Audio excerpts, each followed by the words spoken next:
హెబ్రీలకు రాసిన పత్రిక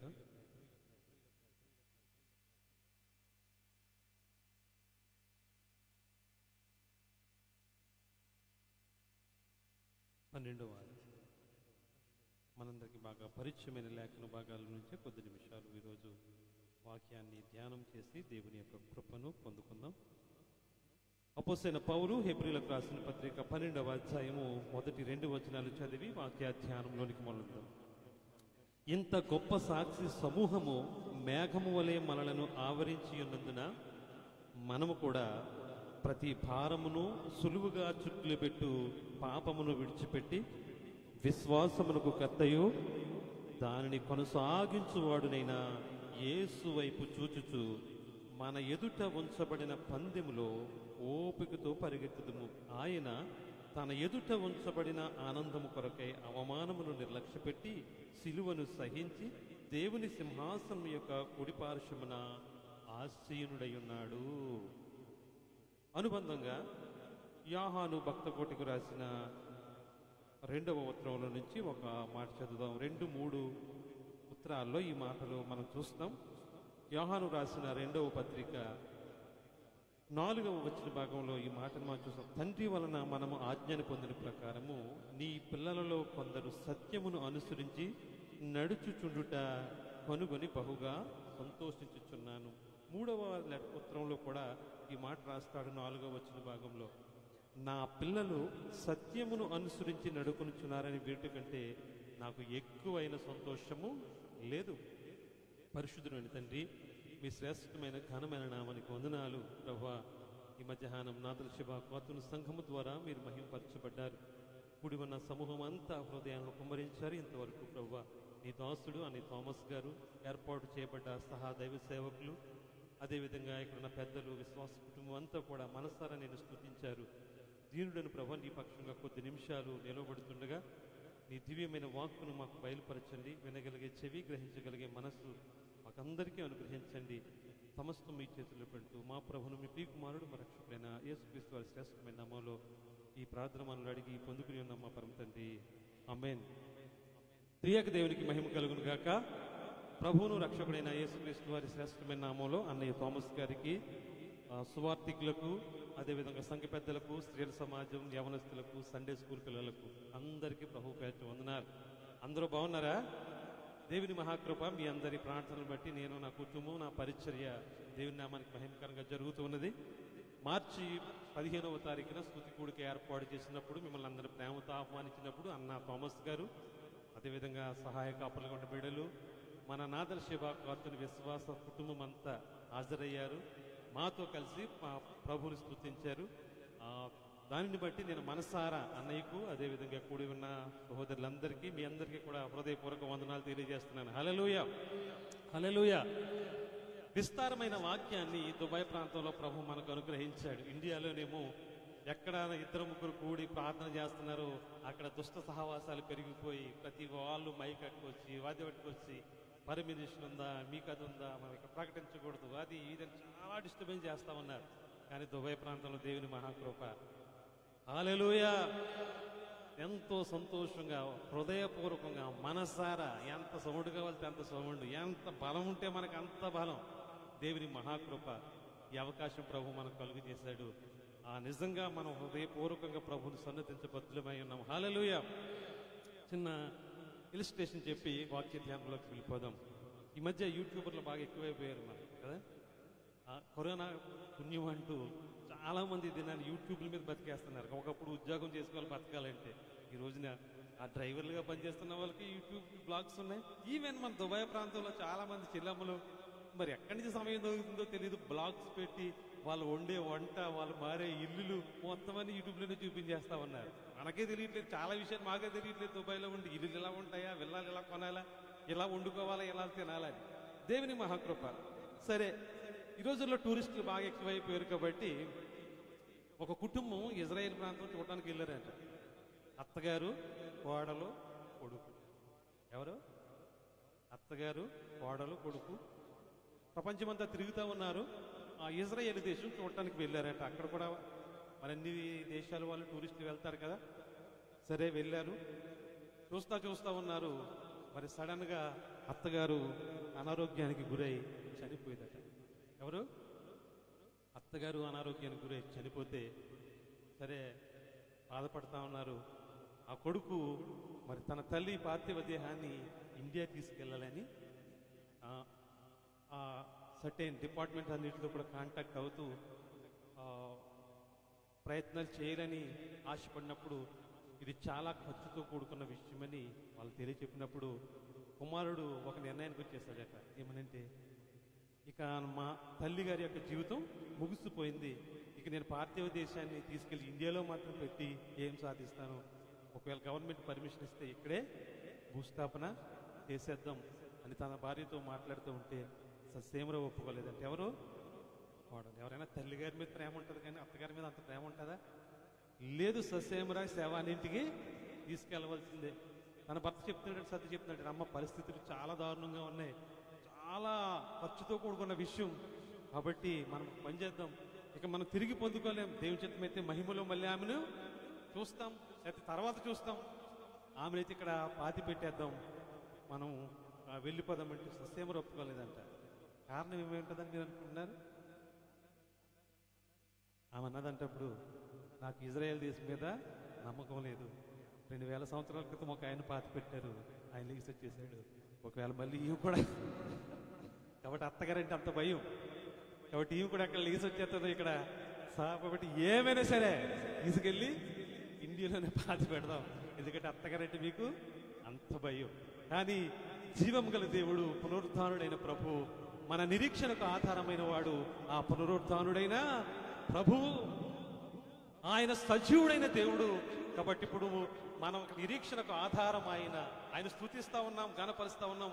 ఒక రోజున ఆయన రాబోతూ ఉన్నాడు, ఆయనతో పాటు మనం యుగ యుగాలు ఆయనతో ఉంటాం. హల్లెలూయా.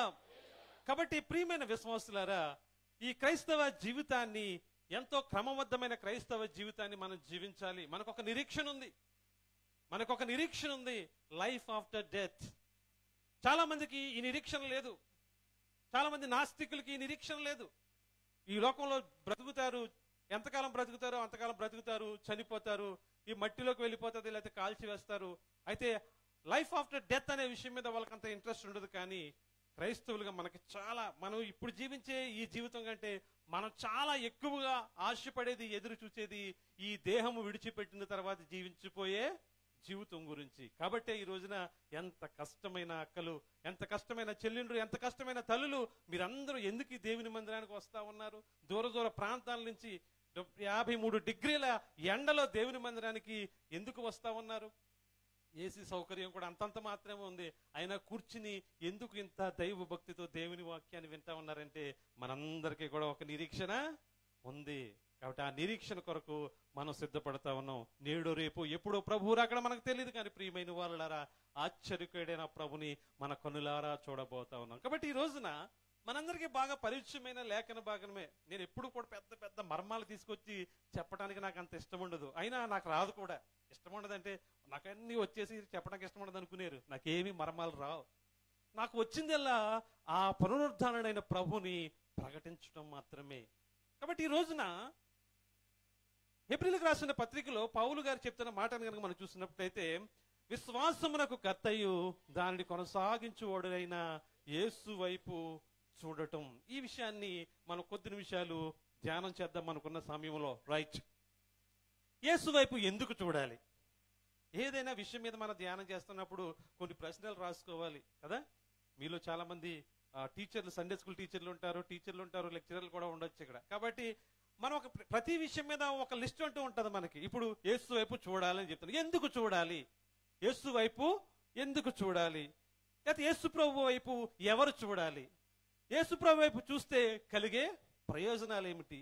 యేసు వైపు చూడకపోతే కలిగే నష్టాలేంటి? ఇవన్నీ ఎప్పటికప్పుడు మన హృదయంలో మెదులుతా ఉండాలి. అంటే సర్టెన్ వాక్యాన్ని చదువుతూ ఉన్నప్పుడు, ఇప్పుడు హెబ్రీయులకు రాసిన పత్రిక 12వ అధ్యాయం చదువుతూ ఉన్నప్పుడు అక్కడ చెబుతా ఉన్నాడు, యేసు వైపు చూచుచు ఎదుటినున్న పందెములో ఓపికతో పరిగెడదాం. ఈ రోజున యేసు వైపు చూడటం అంటే, యేసు ప్రభు సత్యమని మనకు తెలుసు. అందుకే నేను పత్రిక పాఠ్య భాగంగా చదివించిన మాటలు మీరు చూశారు. సత్యమును అనుసరించి జీవించటం, నడుచుకోవడం అనే విషయాలు కూడా మనం చూస్తూ ఉన్నాం. కాబట్టి యేసు వైపును చూడటం, యేసును చూడటం ఈ క్రైస్తవ జీవితంలో ఎంత ప్రముఖమైన విషయమో మనందరికీ బాగా అర్థం అవ్వాలి. నిజానికి ఒకప్పుడు ఈ లోకంలో ఉన్నప్పుడు, పాపంలో ఉన్నప్పుడు యేసు ప్రభువును చూసే ఈ లోకంలోకి నుంచి, పాపంలో నుంచి బయటికి వచ్చాం. అంతేనా? పలువిధ పదమూలరసి ఫలితమేమీ గానాలేక, పలువిధ పదమూలరసి ఫలితమేమీ గానాలేక, సిలువ ఎదుట నిలచినాడను రాని, సిలువే నాశరా నాయనురా. లోకంలో ఎన్నో వైపులు చూసి శాంతి లేక, సమాధానం లేక, రక్షణ లేక యేసు ప్రభు వైపు చూసి రక్షణ పొందాం. ఆ సిలువలో ఆ దొంగ మాట్లాడతాడు, అక్కడ రాయబడి ఉంటది లోకసువార్తలో, ఆయన వైపు చూచి యేసు ఈ రాజ్యములో వచ్చినప్పుడు నన్ను, అంతే మన బ్రతుకులు మారిపోయాయి. యేసు వైపు చూసాం, మన బ్రతుకులు మారిపోయాయి. అరణ్యములో ఇత్తడి సర్పాన్ని మోసే ఎత్తినప్పుడు ఆ పాము కాటు వల్ల ఎవరైతే ఆ మరణానికి గురవుతున్నారో వాళ్ళందరూ కూడా ఇప్పుడు దేని వైపు చూస్తా ఉన్నారు? యేసు వైపు, ఇత్తడి సర్పం వైపు చూస్తా ఉన్నారు. ఎవరైతే ఇత్తడి సర్పం వైపు చూసారో వారందరూ కూడా బ్రతికారు ప్రియమైన వారులారా. కాబట్టి ఈ చూచే అనుభవంలోనే మనం రక్షణలోకి వచ్చాం. సంతోషం, మంచిది మంచిది మంచిది.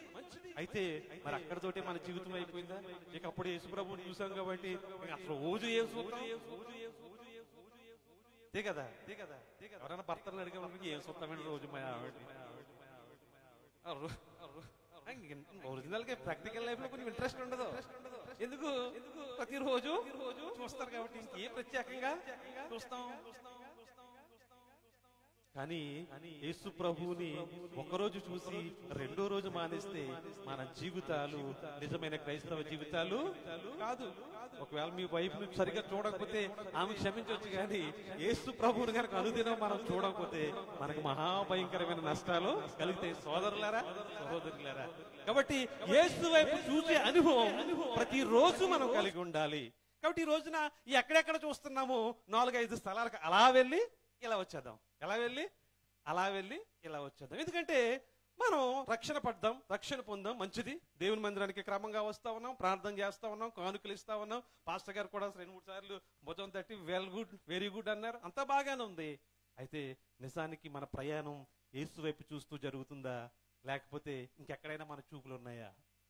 ఒకసారి ఆలోచన చేద్దామా. ఎందుకంటే పాత నిబంధనలో మన ఇశ్రాయేలీలు కానీ, అనేక మంది భక్తులు కానీ ప్రభువు చేత ఏర్పాటు చేసుకున్న వారు దేవుణ్ణి చూడటం మానేసి ఇతరితర విషయాల మీద మనసు పెట్టి పడిపోయిన వారు చాలా మంది ఉన్నారు. ఇందాక ఒక వ్యక్తిని స్తుతి ఆరాధనలో అలా గుర్తు తెచ్చారు మధు గారు, ఉజ్జియా గురించి, ఉజ్జియా సమయం గురించి. నాకు కూడా గబుక్కున ఒక మాట గుర్తొచ్చింది, నా వాక్య భాగానికి కొంచెం దగ్గరగా ఉన్నమాట. ఉజ్జియా తెలుసా? 16వ సంవత్సరంలో రాజు అవుతాడు. ఎన్నో సంవత్సరం? 16వ సంవత్సరం. టీనేజ్ లో 8వ సంవత్సరంలో రాజు అయిన వాళ్ళు కూడా పరిశుద్ధ గ్రంథంలో ఉన్నారు.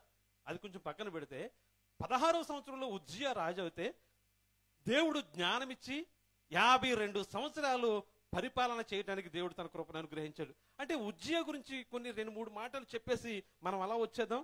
దినవృత్తాంతంలో 2వ గ్రంథంలోకి ఒక్కసారి మనం వెళ్దామా? దినవృత్తాంతాల గ్రంథం 26వ అధ్యాయం, దినవృత్తాంతాల గ్రంథం 26వ అధ్యాయం 3వ వచనంలో చూస్తే, ఉజ్జియా ఏలనారంభించినప్పుడు 16 వాడే యెరూషలేములో 52 సంవత్సరాలు ఏలెను. 5వ వచనంలో చూడండి, చివరి భాగం, అతడు యెహోవాను ఆశ్రయించినంత కాలము దేవుడు అతనిని వర్ధిల్లింపజేశాను. సమయం లేదు కాబట్టి తొందరగా చదివేసుకుందాం. ఆ 16వ వచనం కూడా చదివితే, 15వ వచనం చివరి మాటలు చదివితే, అతడు స్థిరపడి వరకు అతనికి ఆశ్చర్యకరమైన సహాయం కలిగెను, గనుక అతని కీర్తి దూరముగా వ్యాపించెను. 16వ వచనం చదివితే ఇదే భయంకరమైన విషయం. అయితే అతడు స్థిరపడిన తరువాత అతడు మనస్సును గర్వించి చెడిపోయాడు. అంటే రాజు చేసిన దేవుణ్ణి మరిచిపోయి తనకున్న విజయాలు, ఇక్కడ మనం ఒక మాట నేర్చుకోవచ్చు, దేవుని వైపు చూడుకోకుండా మన విజయాల మీద మన చూపు ఉంటే మనం పడిపోవటానికి గర్వపడటానికి అవకాశాలు ఉన్నాయి. అవునంటారా కాదంటారా? ఇప్పుడు మనం పడిపోవటానికి, దారి తప్పిపోవడానికి కారణాలు ఏమిటి అంటే మన విజయాలు. ఏ విజయాలు? మనకు ప్రభువు అనుగ్రహించిన విజయాలు. అది ఎక్కడైనా సరే విజయం అది ఎవరి వల్ల కలిగింది? అపోస్తలుడైన పౌలు కొరింథీయులకు రాసిన 2వ ఉత్తరంలో అంటాడు, తీయక్కర్లేదు, మేమేమో ఘనమైన వారముగా మేమే చేస్తున్నదల్లా మా వల్ల చేస్తున్నాం అనుకోవద్దు. మేమేమై ఉన్నామది దేవుని కృప, సమస్తము దేవుని ద్వారానే జరుగుతుంది. అయితే ఈ రోజున అనేక మంది దేవుడు వారికి అనుగ్రహించిన శక్తి సామర్థ్యాలు వారి యొక్క బాహుబలం అనుకుని ఇశ్రాయేలు కూడా అనేక సార్లు పడిపోవటానికి గర్వపడటానికి కారణం ఏంటంటే, అరే మిద్యానీయులు లక్షల మంది ఉంటే 300 మందితో ఎవరు? మీరు కొంచెం గమ్మునుండాల. 300 మందితో ఆ గానుగు పక్కన గోధుమలు దొల్లగొట్టుకునేవాడు తీసుకువెళ్ళి ఆ మిద్యానీయులందరినీ హతం చేశాడంటే ఎవరు గొప్ప? అది వీళ్ళు మరిచిపోయి మా బాహుబలము మేము అని గర్వపడిన వారు చాలా మంది పాత నిబంధనలో ఉన్నారు. కాబట్టి ఎప్పుడైతే మనం దేవుని వైపు చూడటం మానేసి మనకు దేవుడు అనుగ్రహించిన విజయాలు మన విజయాలుగా గ్రహించి ఆ సక్సెస్ మన సక్సెస్ గా దాని మీద మనం దృష్టి పెడతాము, అప్పుడు మనం ఎక్కడికి వెళ్ళిపోతాం? దేవుని నుంచి దూరం అయిపోతాం. అట్లాగే దీన్ని వివరించి మాట్లాడుకుంటానికి సమయం లేదు. మనకున్న ఈ 40 నిమిషాల్లో చాలా పరిగెట్టాలి. కాబట్టి ఇప్పుడు మొట్టమొదటిగా వీ షుడ్ నాట్ లుక్. ఏవైతే విజయాలు ఉన్నాయో అవి దాని మీద మన మనస్సు పెట్టకూడదు. కాబట్టి అవి మన ప్రభు యొక్క మన క్రైస్తవ జీవితానికి ఆటంకం కాకూడదు.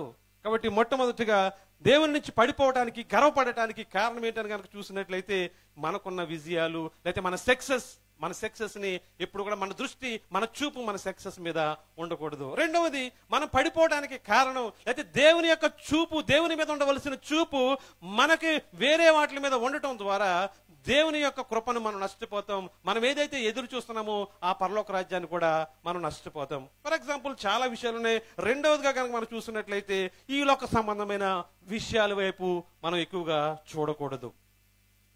దేవుని వెంబడిస్తూ దేవుని వైపు చూస్తూ ఈ లోకాన్ని చూస్తే ఈ లోకం మనకి నార్మల్ గా కనిపిస్తుంది. ఎలాగా? నార్మల్ గా కనిపిస్తుంది. దేవుని పక్కనెట్టి ఈ లోకాన్ని చూస్తే చూపునకు రమ్యంగా కనిపిస్తుంది. ఎంత చక్కగా చెప్పారు చూడండి.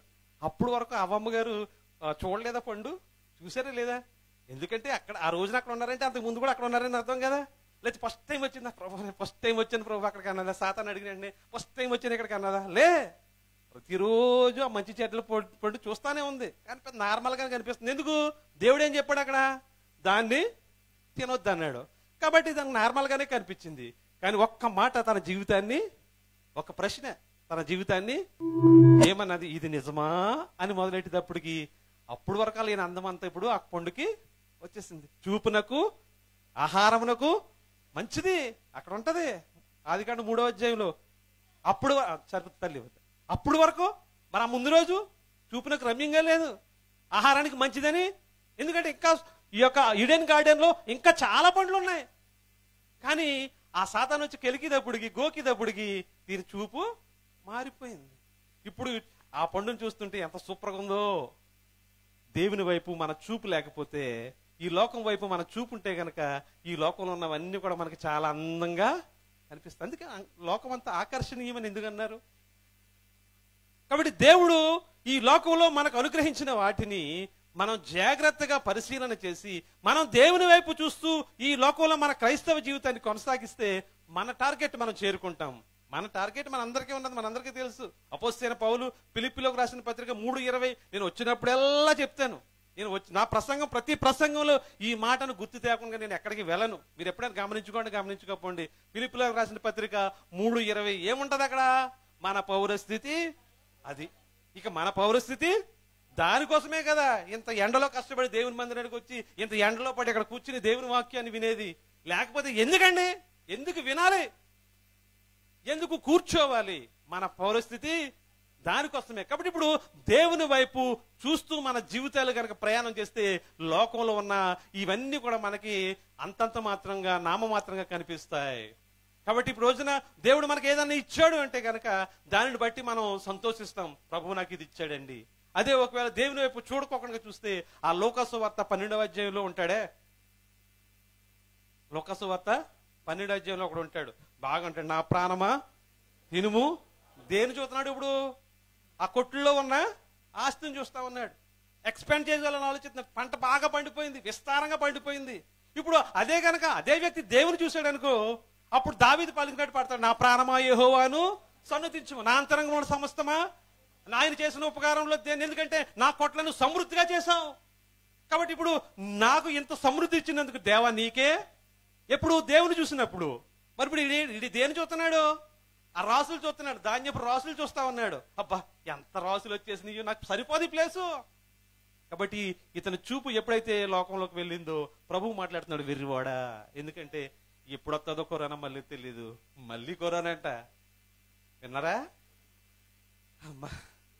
మళ్ళీ ఆ ముంత ఆ నోటికి ఆ కట్టుకుని ఆ గుర్తు తెచ్చుకోండి ఒకసారి పరిస్థితులు. 2019, 20, 21 ఎన్ని బాధలు. అలాంటివి మనకు మళ్ళీ అవసరం అంటారా? ప్రభువా తప్పించిన ఆయన. ఇవే ఎంత మనం ఫీల్ అయిపోతే మరి ఆ 7 శ్రమల్లో 3.5 సంవత్సరాల పాటు మహాదారుణమైన శ్రమలు అండి. ఓ 3.5 సంవత్సరాల పాటు నార్మల్ శ్రమలు, 3.5 పాటు మహాశ్రమలు.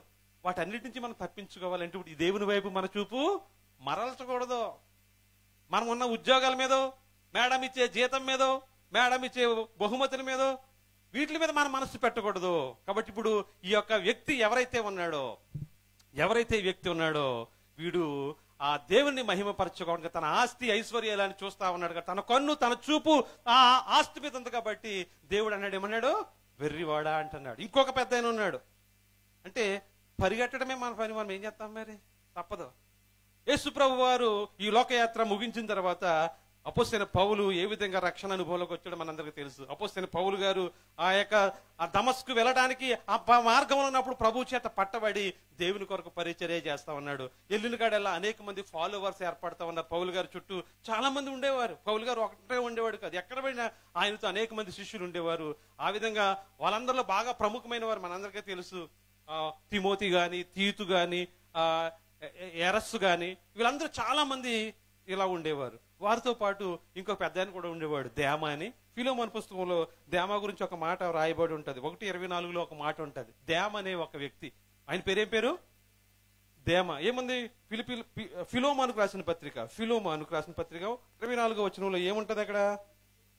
క్రీస్తు యేసునందు నా తోటి ఖైదీ అయిన ఎఫ్రా, నా జతపారి వారైన మార్కు, అరిస్కాకు, దేమ. చూడండి, పౌలు గారి జత పనివాడు అంట. అంటే ఫర్ ఎగ్జాంపుల్ ఇప్పుడు జత పనివారు అంటే అన్న థామస్ గారు, ఇక్కడ ఉన్న మన స్నేహితులు, అది ఆ టైపు. పౌలు గారు ఎక్కడికి వెళ్ళినా బ్యాచ్ ఉండేది కాబట్టి ఇప్పుడు ఏం చెప్తున్నాడు పౌలు గారు? నా జతపాడి వాడైనా దేమ పౌలుతో కలిసి పరిచర్య చేశాడు. ఇంకా మార్క్ ఉన్నాడు. మార్క్ అంటే అక్కడ జాన్ మార్క్ ఉన్నాడు. వీళ్ళందరూ కూడా పరిచర్య చేస్తా ఉన్నాడు. బాగానే ఉంది. అయితే సడన్ గా ఏమైందో చూడండి. అపోస్తలుడైన పౌలు తిమోతికి రాసిన 2వ ఉత్తరం 4వ అధ్యాయం 10వ వచన భాగం. అపోస్తలుడైన పౌలు తిమోతికి రాసిన 2వ ఉత్తరం, దేమ ఈ లోకమును స్నేహించి నన్ను విడిచి తెస్సలోనికు. చూడండి, ఇప్పుడు పౌలు గారితో ఉన్న దేమ ఎవరిని చూడాలి? పౌలు గారిని చూడాలి, లేదంటే పౌలు గారిని పిలిచినా మనందరినీ పిలిచినా దేవుని చూడాలి. హల్లెలూయా, హల్లెలూయా. కొంచెం కష్టంగా ఉన్నట్టు ఉంది, ఉడుక ఉంది కదా, కొంచెం ఇబ్బందిగానే ఉంటది. అయినా సరే ఈ ఉడుకుని తట్టుకుంటే ఆ భయంకరమైన ఉడుకులోకి మనం వెళ్ళాం. హల్లెలూయా, హల్లెలూయా. దీన్ని బట్టి కూడా మనకు పెద్ద లెసను. ఏసీ ఫుల్గా ఉందనుకోండి నిద్ర వచ్చేస్తుంది. ఇప్పుడు సిరాకు ఉంటుంది, సిరాకులోనే దేవుని వాక్యం బాగా ఉంటాం. హల్లెలూయా, హల్లెలూయా. కాబట్టి పట్టుదలతో ప్రభు వాక్యాన్ని పట్టుకుందాం. ఈ రోజున దేవుని వైపు చూస్తా ఉన్నామా, లేకపోతే లోకం వైపు చూస్తా ఉన్నామా? లోకంలో ప్రభు మనకి గ్రహించిన జీవుల వైపు చూస్తా ఉన్నామా? ఈ రోజున తేలిపోవాలి మన జీవితాలు. ఎక్కడ ఉంది మన చూపు? మత్తయి సువార్త 6వ అధ్యాయం అంటాడు ప్రభు, తీయకర్లేదా అంత మన అన్ని తీయకర్లేదా? నీ హృదయం ఎక్కడ ఉంటుందో నీ కన్ను అక్కడ ఉంటుంది. లేకపోతే ధనం మీద నీ బతుకుంటే నీకు చూపు అంతా కూడా ధనం మీదే. మనం చర్చికి రాగానే ఏ సిస్టర్ ఏ నెక్లెస్ వేసుకొచ్చింది, దాని ఎంత వాల్యూ ఎంత ఉంటుంది, కొంటే ఎంత, అమ్మితే ఎంత, ఈ సీర ఎక్కడ కొన్నది, ఏ కాటనో టెర్రీ కాటనా, ఈ లెక్కలు వేస్తుంటాం. మనిషిని చూడగానే ఫుల్ స్కానింగ్ లోకి వచ్చేస్తుంటాం. మన మనసుని చూస్తాం కాబట్టి. కానీ అవన్నీ కూడా అశాశ్వతమైనది ప్రియమైన వర్లారా. మన జీవితాల్లో మనం ఎప్పుడు కూడా ఎవరిని చూడాలా? దేవుని చూడాలా, ప్రభువును చూడాలి. ప్రభువును వెంబడించిన ఆయన యొక్క హతసాక్షుల్ని చూడాలి. ఇప్పుడు పౌలు గారు చూడవలసిన ఈ యొక్క దేమ ఎవరిని చూస్తా ఉన్నాడు? లోకాన్ని చూస్తా ఉన్నాడంట. లోకం చూస్తే పౌలు గారి పక్కన ఉంటే ఎలా ఉంటది? పౌలు గారితో ఉంటే అన్ని కూడా ఏమిటి? కష్టాలు. తెలుసా? మనకులాగా పౌలు గారు ప్రతిదానికి స్వస్థత కొడుకులెట్టలేదు. చిన్నదానికి పెద్దదానికి చెందాడంత లిస్ట్ పెట్టి ప్రార్థన చేయలేదు. చేశారు అంటే మరి ప్రార్థన విజ్ఞాపనలు అడిగే వాళ్ళని కానీ చేసిన వాళ్ళు కానీ నేనేమంటలేదు. ప్రార్థన అనేది చాలా ముఖ్యమైన విషయం. అయితే పౌలు గారు కూడా చాలాసార్లు అడిగారు, చిరాకేసుకొచ్చి మానేశాడు. పౌలు గారితో నడిస్తే జీవితం ఎలా ఉంటుందంటే, అపోస్తలుడైన పౌలు కొరింథీయులకు రాసిన 2వ ఉత్తరం 11వ అధ్యాయంలో ఉంటుంది. ఆయన ఎటువంటి శ్రమలు పడ్డాడో చదవటానికి మనకు సమయం లేదు. ఎన్నిసార్లు సముద్రంలో పడ్డాడో, ఎన్నిసార్లు దెబ్బలు తిన్నాడో, ఎన్నిసార్లు కొరడాలతో. అంటే పౌలు ఒక్కడే తింట కదా, ఆ టీంను పట్టుకున్నారంటే పౌలు గారితో పాటు టీం కూడా భజన ఉంటది. కాబట్టి ఇప్పుడు ఈ పౌలు గారి దగ్గర ఉండి ఈ దేమ ఏం చేస్తున్నాడంటే లోకాన్ని చూస్తున్నాడు. అప్పుడు లోకాంతో స్నేహం చేయాలి నష్టపడ్డాడు. ఎందుకంటే ఈ తోట అంతా కూడా కష్టాలే. కాబట్టి ప్రియమైన వాళ్ళారా, ఒకవేళ నువ్వు దేవుని సేవకునితోటే ఉండొచ్చు, దేవుని మందిరంలోకి వస్తానే ఉండొచ్చు, దేవునితో సహవాసం చేస్తానని నువ్వు అనుకుంటే ఉండవచ్చు. అయితే నువ్వు ఎవరిని చూస్తా ఉన్నావు?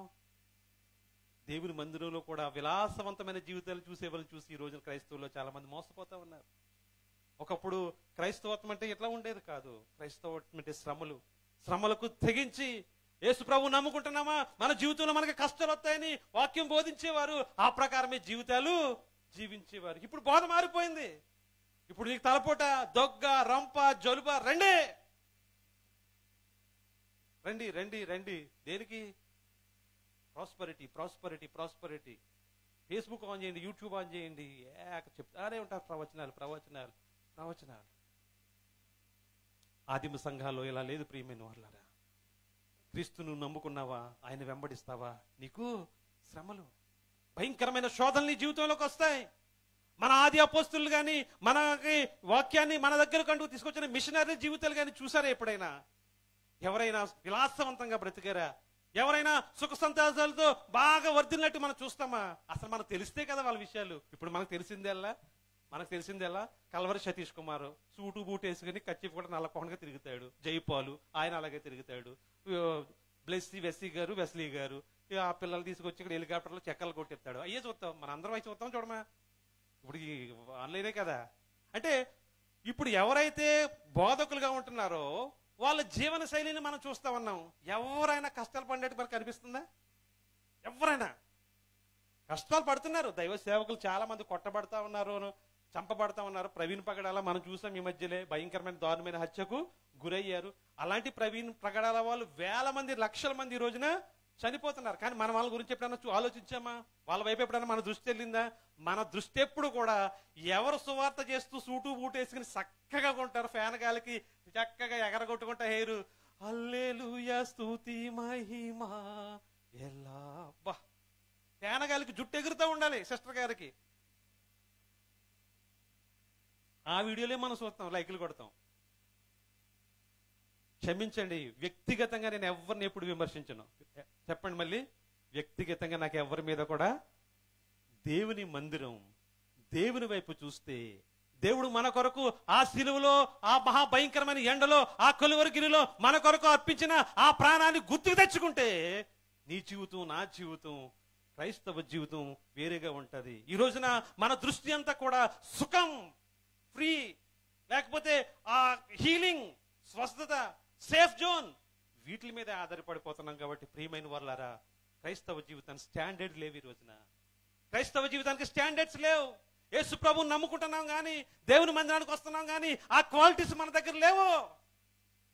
ఇంకో పెద్ద ఆయన ఈ రోజున ప్రవీణ్ పగడ గారు చనిపోయిన తర్వాత చాలా మంది తయారయ్యారు. ఆయన మరణాన్ని చాలా మంది రకరకాలుగా వాడుకుంటున్నారు. కొంతమంది మంచి కోసం పనిచేస్తున్నారు, కొంతమంది రాజకీయ భవిష్యత్తు కొరకు వాడుకుంటున్నారు, కొంతమంది ఇంకా వారు చనిపోయిన స్థితి, లేకపోతే వారు ఇగ్నోర్ అయిపోయారు కాబట్టి మళ్ళీ ఈ విషయాన్ని పట్టుకొచ్చి మళ్ళీ ప్రజల్లోకి, లైమ్ లైట్ లోకి రావడానికి వాడుకుంటా ఉన్నారు. కొంతమంది భాష చూస్తే మనకు చాలా ఇబ్బంది అనిపిస్తూ ఉంటుంది. పేర్లు చెప్పడం బాగోదు కానీ, నా కొడకల్లారా రండిరా ఇప్పుడు చూసుకుందాం.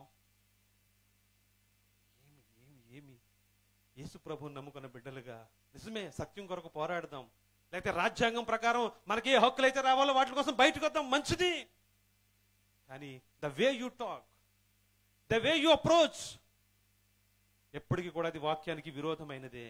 మన నోటిని మనం చాలా జాగ్రత్తగా కాచుకోవాలి. మనందరికీ తెలుసు యాకోబు రాసిన పత్రిక 3వ అధ్యాయంలో ఆయన చక్కగా చెప్పాడు, ఒక్క నీటి బొక్క నుంచి మంచి నీళ్లు ఉప్పు నీళ్లు రావు, కానీ ఒక్క నుండే ప్రైజ్ లార్డ్ సిస్టర్ వస్తుంది పనికి మోలాడని అదే నోటితో కూడా మనం అనగలుగుతాం. మన దగ్గరే ఉన్నంత టాలెంట్ ఇంకెవరి దగ్గరే లేదు. లోకంలో ఉన్న వాళ్ళు చూస్తే వాళ్ళందరూ లోక సంబంధులే కాబట్టి వాళ్ళ నోరంతా కంపు. కానీ మంది చర్చిలో మాత్రం హోలీ, బయట మాత్రం బయట కూడా హోలీ ఉండాలా, బయట కూడా మన నోరు పరిశుద్ధంగా ఉండాలి. ఎవరు లేనప్పుడు కూడా మనం పవిత్రతలో జీవించాలి. ఎప్పుడు జీవించగలుగుతాం అలాగా? యేసు ప్రభువుని చూస్తా ఉన్నప్పుడు, దేవుని వైపు మన దృష్టి ఉన్నప్పుడు. కాబట్టి దేమా ఈ లోకాన్ని స్నేహించాడు అంటే కనుక మళ్ళీ మనకు సమయం లేదు కాబట్టి ఎక్కువ విషయాలు అంటే నేను ఇప్పుడు ఏం మాట్లాడుతున్నానంటే, ఎవరైతే సుఖవంతమైన క్రైస్తవ జీవితాన్ని జీవిస్తున్నారో వారిని చూస్తే మనం ఈ లోకం వైపు ఆకర్షింపబడతాం. ఎవరైతే కష్టాలు పడి క్రైస్తవ జీవితాన్ని జీవిస్తా ఉన్నారో, మన కొరకు ఈ బైబిల్ చేతిలో రావడానికి ఎంతమంది జీవితాలు త్యాగం అయిపోయి, ఈ రోజున ఆఫ్రికా ఖండంలో క్రైస్తవం వెళ్ళటానికి ఎంతమంది మిషనరీలు హతసాక్షులు అయిపోయారు. ఈ రోజున భారతదేశంలో ఈ విధంగా సువార్త వెలిగించబడటానికి 1700 సంవత్సరంలో బ్రిటిష్ వాళ్ళు రాకముందు, క్రీస్తు శకం 52వ సంవత్సరంలో తోమ గారు ఆ కేరళ ప్రాంతంలో, చెన్నై ప్రాంతంలో ఆయన హతసాక్షి అయిపోయిన నాటి నుండి ఈ రోజు వరకు క్రీస్తు కొరకు హతసాక్షులు అయిపోయిన వారి గురించి ఎప్పుడన్నా ఆలోచన చేసావా? ఈ బైబిల్ ఈ విధంగా మన చేతిలోకి రావటానికి ఎంతమంది కాలిపోయారో నీకు తెలుసా? ఈ తర్జుమా చేస్తున్నప్పుడు ఎంతమందిని భయంకరంగా హింసలకు గురి చేశారో తెలుసా? మనకు అవేమీ తెలియవు. యూట్యూబ్ లో పాటలు మాత్రం తెలుసు అంతే. ఎంతకాలం ఉంటది మన భక్తి అట్ల మీద? చాలా తక్కువ సమయం మాత్రమే ఉంటది. చూడొద్దని నేను అంటలేదు ప్రియమైన వాళ్ళరా, బట్ థింక్ యువర్ సెల్ఫ్. నీ క్రైస్తవ జీవితం దేన్ని చూస్తూ కొనసాగిస్తా ఉన్నావు? దేని మీద ఆధారపడి నీ నడక సాగుతా ఉంది ఈ రోజున? మన నడక దేని మీద ఆధారపడి, దేన్ని చూసి మన క్రైస్తవ నడక నడుస్తూ ఉన్నాం? ఆలోచన చేసుకుందాం ఈ రోజున. దేమా పౌలుతోటే ఉన్నాడు, పౌలు చేసిన పరిచర్య అంతా చూస్తా ఉన్నాడు, పౌలుతో పాటు జైల్లో ఉన్నాడు, పౌలుతో పాటు బయటకు వచ్చాడు, అన్ని చేశాడు. కానీ అక్కడ రాయబడిన మాట, దేమా ఈ లోకమును స్నేహించాడంట. కాబట్టి ఈ యొక్క దేవుని మందిరంలో ఉన్న మనం లోక స్నేహం దేవునికి వైరమని తెలుసు. మనకి లోకంలో ఉన్నదంతా శరీరాశ, నేత్రాశ, జీవపుడమని అది మనకు తెలుసు. కానీ ఈ వేటి వైపు మనం చూస్తా ఉన్నాం?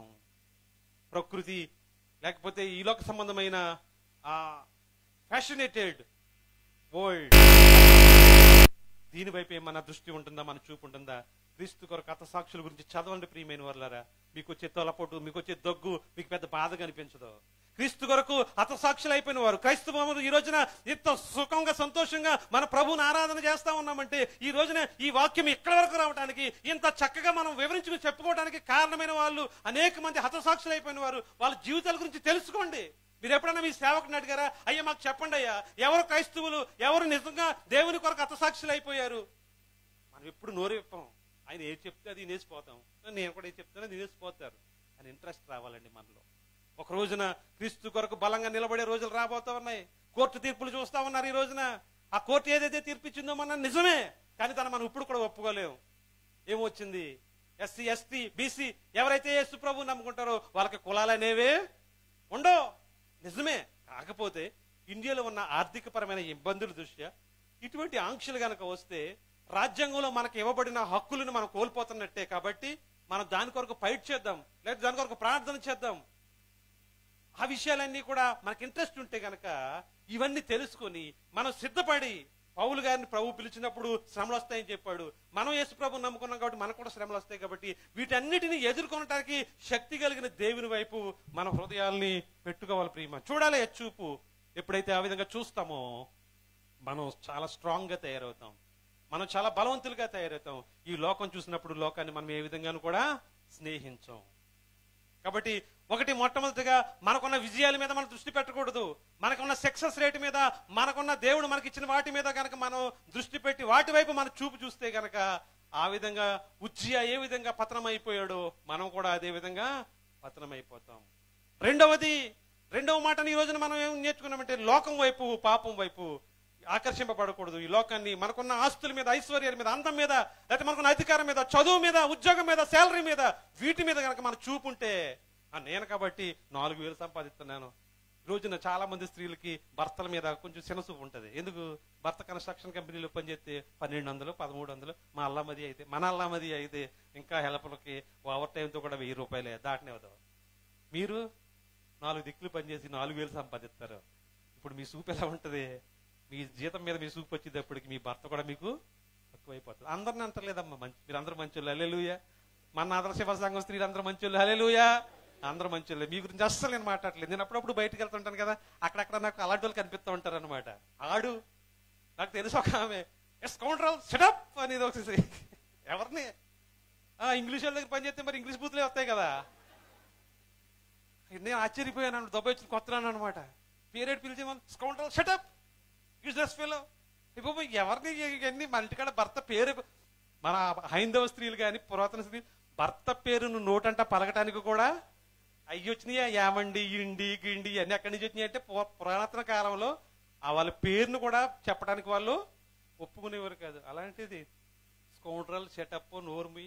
ఎందుకు? ఆమె అప్పుడు 5000 సంపాదించింది 30 సంవత్సరాల క్రితం. 1999లో మాట ఇప్పుడు నేను చెప్పాను.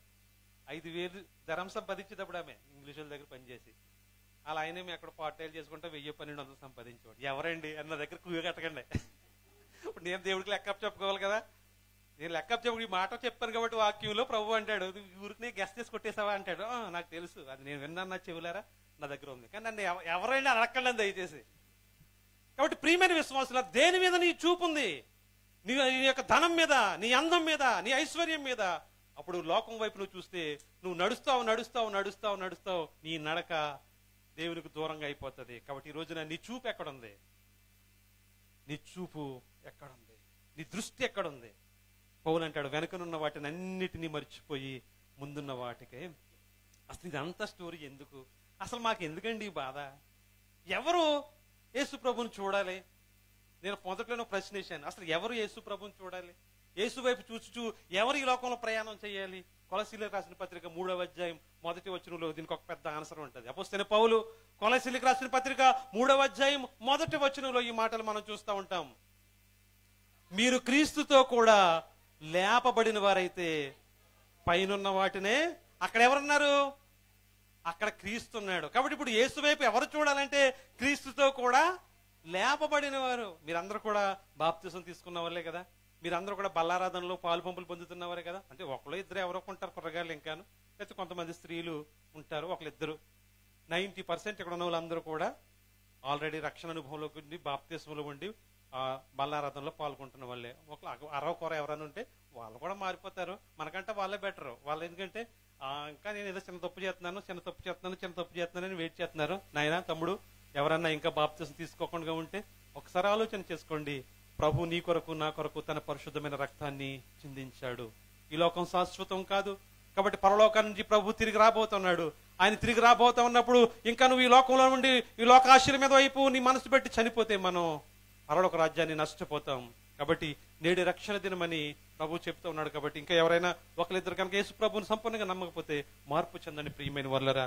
మనకి చివరిలో ఉన్నాం. 3వ విషయాన్ని చెప్పేసి నేను ముగిస్తాను. నిజానికి చాలా ఎక్కువ సమయం 3వ విషయం మీద మాట్లాడాలి, కానీ దేవుని చిత్తమైతే ఎప్పుడైనా 3వ విషయం తర్వాత మనం చూద్దాం. 3వది, ఎప్పుడు కూడా మన సమస్యల మీద, మన బలహీనతల మీద మన దృష్టి ఉండకూడదు. హల్లెలూయా. మనం ఎందుకంటే మనం ఎప్పుడు బలహీనులమే. కాబట్టి మనం ఎప్పుడు కూడా మనకున్న ఇబ్బందుల మీద, మనకున్న సమస్యల మీద మన దృష్టి కనుక పెట్టామంటే ఖచ్చితంగా మనం దేవుని వైపు చూసి మన ప్రయాణాన్ని సాగించలేం. కాబట్టి ఈ రోజున పరిశుద్ధ గ్రంథంలో అనేక మంది పాఠాలు మనకు నేర్పుతా ఉన్నారు. నీ బలహీనతల మీద నీ దృష్టి పెట్టద్దు. పేతురు ఎంతటి గొప్ప వ్యక్తో మనందరికీ తెలుసు. మార్కు సువార్త 10వ అధ్యాయంలో మనం చూస్తాం. తీయక్కలేదు, సమయం లేదు. ఆయన గెన్నేసరస్సు సరస్సు మీద యేసు ప్రభువు వారు నడిచి వస్తూ ఉంటే శిష్యులందరూ భయపడతారు. ఆ తర్వాత 4వ జాము ఇది తెల్లారగట్టాల. కాబట్టి పేతురు ఒక ధైర్యంగా ఒక మాట అనేసాడు, ప్రభువా నీవైతే నేను నీటి యొద్ద నీ మీద నడిచి రాటకు నాకు ఎంతటి లోతుంటుందో తెలుసు. ఎందుకంటే పేతురు అక్కడే బతికాడు, అక్కడే చేపలు పట్టుకున్నాడు. మనిషి ఆ నీటి మీద నడవటం అనేది అసాధ్యం. కానీ పేతురు ఒక మాట అన్నాడు, ప్రభువా నువ్వే గనకైతే ప్రభు రా అన్నాడు. యేసు వైపు చూస్తూ నడిచేస్తా ఉన్నాడు. ఆ నీటి లోతు మర్చిపోయాడు. అది నీటిలో మనిషి అడుగు పెడితే కిందకి మురిగిపోతాడన్న సంగతి కూడా మర్చిపోయాడు. యేసు వైపు చూస్తా ఉన్నాడు, నడుస్తా ఉన్నాడు. బాగానే ఉంది. ఒక్కసారి దృష్టి మరల్చాడు. చల్లని గాలి గట్టిగా కొడుతుంది. గాలి వైపు చూశాడు. వెంటనే పెద్ద ఎగ్జాంపుల్ అండి ఇది మనకి. కాబట్టి మహాభయంకరమైన శ్రమల మీద నువ్వు వెళతా ఉండొచ్చు, నువ్వు శ్రమల వైపు చూడొద్దు. ఆ శ్రమల నుంచి తీసుకురాగలిగిన జీవము గల దేవుని వైపు నీ మనసు. హల్లెలూయా, హల్లెలూయా. మనందరికీ తెలుసు, ఇంకొక వ్యక్తి తెలుసు, గుడ్డివాడు అయిన భర్తమయ్యి యేసు ప్రభువు వారు ఒక రోజున ఆ దారి గుండా వెళ్ళిపోతా ఉంటే, ఆ యొక్క ఎరుకో పట్టణం గుండా ఆయన వెళ్ళిపోతా ఉంటే ఈయన కేకలేస్తా ఉంటాడు, దావీదు కుమారుడా నన్ను కరుణించు. అరే నువ్వు గుడ్డివాడు, ఊరుకుండువాయ్, నువ్వు గమ్మునుండు. అక్కడ యేసు ప్రభు వారు అని ఆ చుట్టుపక్కల ఉన్నవారు ఆయన ఎంతోగానో తిడతా ఉంటారు. ఆయన మరింతగా కేకలేస్తాడంట. ఒకవేళ అతను బలహీనతను కనుక అతను గుర్తు తెచ్చుకుంటే, నన్ను ఎవడ పట్టించుకుంటాడు, నేను అసలే గుడ్డోడిని, నా కేకలు ఎవడంటాడులే, నా సమస్యలు ఇవి అని ఒకవేళ సమస్యల వైపు చూస్తే యేసు ప్రభు వారు మళ్ళీ ఆ దారి గుండా రావటానికి అవకాశము లేదు. ఎందుకంటే అది చివరి ప్రయాణం. ఆ ఎరుకు తర్వాత యెరూషలేము వెళ్తారు, పట్టబడతారు. కాబట్టి ఈ రోజున ఆ సమస్యల్ని, కాబట్టి ఎప్పుడు కూడా నీ సమస్యల వైపు నువ్వు చూడొద్దు. నీ సమస్యలు ఎంత భయంకరమైనా సరే అవి నీకు బుర్జ్ ఖలీఫా లాగా ఎత్తుగా ఉండవచ్చు, కానీ ఆ జీవం గల దేవుడు సింహాసనం మీద చూస్తున్న దేవుడికి బుర్జ్ ఖలీఫా కూడా నేలతో సమానము. అర్థమైందా? హల్లెలూయా. నీకు నాకు మనకున్న సమస్య పెద్దగా కనిపించవచ్చు. ఆర్థికపరమైన ఇబ్బందులు, ఉద్యోగపరమైన ఇబ్బందులు, మన పిల్లల యొక్క సమస్యలు, మన వ్యక్తిగతమైన సమస్యలు, ఇవన్నీ కూడా భయంకరంగా కనిపించవచ్చు. ఎప్పుడు కూడా you never ever see your troubles. ఎందుకంటే జీవము గల దేవుడు అన్నిటి నుంచి కూడా నిన్ను బయటకు తీసుకురాగలడు. ప్రకటన గ్రంథం 12వ అధ్యాయంలో ఒక స్త్రీ ఉంటది, సూర్యుని ధరించుకున్న స్త్రీ. నేను ఆ విషయాలు మీరు తర్వాత ఎప్పుడైనా చదువుకోండి ప్రియమైన వారులారా. ఆ స్త్రీని, ఆ సూర్యుని ధరించుకున్న ఆ స్త్రీ ఒక మగ శిశువుని కంటే అపవాది యొక్క శిశువుని మింగవల్లని భయంకరంగా ప్రయత్నం చేస్తూ ఆ స్త్రీ మీద పడతా ఉంటే దేవుడు ఆమెకి 2 రెక్కలు ఇస్తాడంటే అక్కడ ఆమె ఎగిరిపోవటానికి. అంటే సాదృశ్యంగా చూస్తే ఆలోచన చేయండి. ఆ సమస్యల నుంచి బయటికి రావడానికి దేవుడు ఉపాయం కలిగిస్తాడు. అరే ఇంకా అడుగు ముందేసి తన నోటి నుండా మహాభయంకరమైన జల ప్రవాహాన్ని అపవాది వదిలిపెడితే భూమికి దేవుడు శక్తినిచ్చాడంట. ఎంతటి నీరు వచ్చినా కూడా భూమి తనలోకి. మీరింటికి ఒకసారి ప్రకటన గ్రంథం 12వ అధ్యాయం చదవండి. అంటే ప్రతి సమస్యలను కూడా దేవుడు నీతో పాటు నాతో పాటు ఉన్నాడు. కాబట్టి నువ్వు సమస్యను చూడొద్దు, యేసు వైపు చూడు, యేసు వైపు చూడు. కాబట్టి ఒకసారి అందరూ తలలు వంచుదాం, మనల్ని మనం పరిశీలన చేసుకుందాం. అయ్యా నేను ఇంతకాలం నా సమస్యలు నేను చూశాను, అయ్యా ఇంతవరకు నా విజయాలు నేను చూశాను, నేను మురిసిపోయాను, నాకున్న ధనం, నాకున్న ఇల్లు, నాకున్న భర్త, నాకున్న పిల్లలు, అయ్యో నాకు మించింది లేదని వాటి వైపే నేను చూస్తా ఉన్నాను నా జీవితం. కానీ ప్రభువా ఈరోజు నాకు అర్థమైంది, నేను చూడవలసింది ప్రతిరోజు నిన్నే, ప్రతిరోజు నేను చూడవలసింది నిన్నే. యేసు వైపు చూచుచు ఎదుటిన్న పందెంలో ఓపికతో పరిగెట్టాలనే సత్యాన్ని ఈ రోజున మరొకసారి గుర్తు తెచ్చావు. అయ్యా నా చూపులు ఎప్పుడో కూడా తప్పిపోయినాయి. కాబట్టి ఈ రోజు నుంచి ప్రభు నేను నీ వైపే చూస్తానని అనుకుంటావా? ఒక్కసారి అందరూ ఎవరికెవరు ప్రార్థన చేయండి ప్రియమైన వాళ్ళరా. ఇది ఎంతో అమూల్యమైన సమయం. మన హృదయాల్ని ప్రభుకు అప్పగించుకునే సమయం. మన తప్పిదములను ప్రభు మాట్లాడుతూ ఉన్నప్పుడు, మన చూపులు అనేక సార్లు లోకం వైపుకి వెళ్ళాయని నీకు అర్థమైనప్పుడు ఒప్పుకో ప్రియమైన స్నేహితుడు, సహోదరి. ఒకవేళ నువ్వు సమస్యల్లో ఉన్నావా, నువ్వు ఇరుకుల్లో ఉన్నావా, నువ్వు ఇబ్బందుల్లో ఉన్నావా, నిన్ను ఎవరు బయటికి తీయలేరని నువ్వు అనుకుంటున్నావా? ఒక్కసారి ఆలోచన చేయి. జీవం కలిగిన దేవుడు నీతో పాటే ఉన్నాడు ప్రభు. ఆయన నిన్ను విడిపించడానికి సమర్థుడు. కాబట్టి ఒక్కసారి ఆయన గుర్తు తెచ్చుకో. ఆయన పరిశుద్ధ సన్నిధిలో ఆయన ఎంత మహోన్నతుడో నీకు తెలుసు. కాబట్టి ఒక్కసారి నీ బలహీనతను చూడవద్దు, ఆయన శక్తిని చూడు. హల్లెలూయా. ప్రార్థన చేయండి ప్రియమైన. చిన్న ప్రార్థన చేసి నా మాట నేను ముగిస్తాను. హల్లెలూయా, హల్లెలూయా. సృష్టికర్త అయిన ప్రభువుకు మన అక్కర తెలియకుండునా, సరి అయిన సమయానికి దయచేయక ఊరకుండునా, సరి అయిన సమయానికి దయచేయక ఊరకుండునా. జీవము గల దేవుడు మౌనముగా ఉండునా, జీవము గల దేవుడు మౌనముగా నుండునా. తన పిల్లల కాయనా మేలు చేయకుండునా, తన పిల్లల కాయనా మేలు చేయకుండునా. నిజముగా మొరపెట్టినా దేవుడాలకించకుండునా.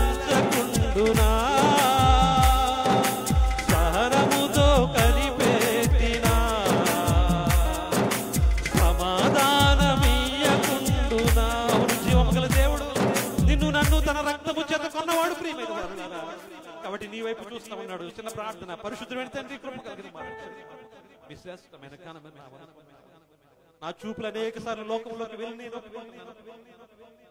అనేక సార్లు మా అధికారం మీద, మాకు నువ్వు ఇచ్చిన ఈ లోక సంబంధ విషయాల మీద మా దృష్టి వెళ్ళిందని ఒప్పుకుంటున్నాం. బట్ రైట్ డే నువ్వు జ్ఞాపకం తెచ్చుకున్నావు. ఈ రోజున తిరిగి మా దృష్టి, మా చూపు నీ మీద ఉండటానికి మా నాదర్శ మాతృ సంఘం ఇది నాని వాక్యాన్ని కీర్తన భాగాన్ని పంచుకున్న తమ్ముడు శ్రీను గారు, అదేవిధంగా పాటలు పాడిన బిడ్డలు, వాక్యాన్ని బోధిస్తున్న సేవకుడు, సహాయకులు అందరినీ కూడా మీ చేతుల్లో పెడతాం. మీ చేతమైతే మీరు ఆకడాల్సిపోతే మళ్ళీ మీ బిడ్డలతో కలిసి వాక్య ధ్యానం చేసి పనిచేయండి. యేసుక్రీస్తు నామములో ప్రార్థన చేస్తున్నాం. దేవునికి స్తోత్రం. హల్లెలూయా, హల్లెలూయా, హల్లెలూయా, హల్లెలూయా. మంచిదండి. ఇంతవరకు కూడా దేవుని యొక్క దాసుల ద్వారా దేవుడు అద్భుతమైన వర్తమానాల దేవుడు మనతో మాట్లాడి ఉన్నాడు. కనుక మన యొక్క చూపులు ఏ విధముగా ఉన్నాయో ఒకసారి వాక్యము ద్వారా మనందరం కూడా పరీక్షించుకోవాలి. లోకం వైపు మనం చూసినట్లయితే శరీరాస, జీవడమము, నేత్రాస. కనుక వాటి వైపు చూడకుండా నిత్యము కూడా యేసు వైపు చూసేవారిగా, ఎందుకనగా మనము మన చూపు, మన దృష్టి ఎక్కడికి వెళ్ళిందో వెంటనే మన ఆలోచనలు కూడా అక్కడికి వెళ్తాయి. అంతటితో ఆగిపోదు. తర్వాత మన క్రియలు అవి కూడా అటువైపు వెళ్ళిపోతాయి. కనుక మన యొక్క దృష్టిని నిత్యము కూడా మన విజయాలు గాని, మన విషయాలు గాని, మనకు ఉన్నటువంటి శ్రమల వైపు కాకుండా ఆయన వైపు ఉండగా ఉంటూ ప్రభుల ముందుకు సాగిపోవాలని ఇక్కడ వర్తమానం అందించినటువంటి ప్రియులు తమ్ముడు స్టీఫెన్ గారికి మనందరి కూడా ప్రత్యేకమైనటువంటి వందనాలు తెలియజేస్తున్నా. వారి పరిచర్య కొరకు కూడా ప్రార్థన. అందరూ కూడా లేచినట్లయితే కానుకలు పాటలు సమర్పించుకుందాం. నీ చెడు వారిని ఎంతో